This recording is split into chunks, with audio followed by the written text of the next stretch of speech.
In 1887, the electromagnetic spectrum was discovered by Heinrich Hertz messing around with radio waves. Today, over 130 years later, we know a lot more about this spectrum. Did you know it's relatively easy to observe the electromagnetic spectrum? And I don't only mean visible light, I also mean infrared and such. So, one experiment you can do is with water.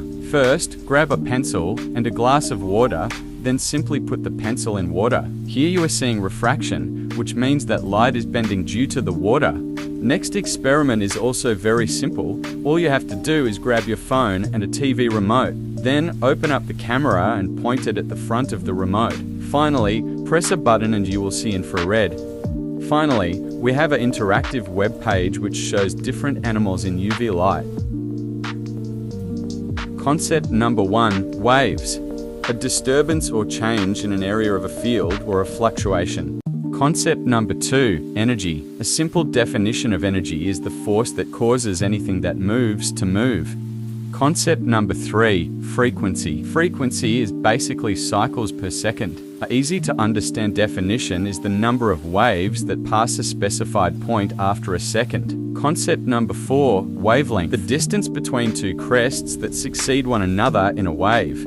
Finally, concept number 5, what is a spectrum? Spectrums can have two definitions, but here we are focusing on the scientific definition of a spectrum. The definition we will be using is the mix of frequency and colors that are inside of white light, although a more general definition is a range of values. Now that we have those definitions and concepts out of the way, we can move on to the more, dare I say, interesting part of this video, which includes the colors animals see and real-world applications of the spectrum. Starting off with a simple question. Do some animals see differently than people? The simple answer to this question is yes, a lot of animals see very differently than us, but to get more specific, what are these animals? The final answer to the question, animals such as jumping spiders and some insects see UV, and some reptiles such as snakes see infrared. Next, why is this important? Well, some of these wavelengths are really dangerous to us, and there are real-world applications that involve them. There are a lot of different and perfectly valid as the next reasons why you would want to learn about this now, instead of as you go or by accident. For example, you wouldn't want to expose yourself to a whole bunch of radioactive ultraviolet rays,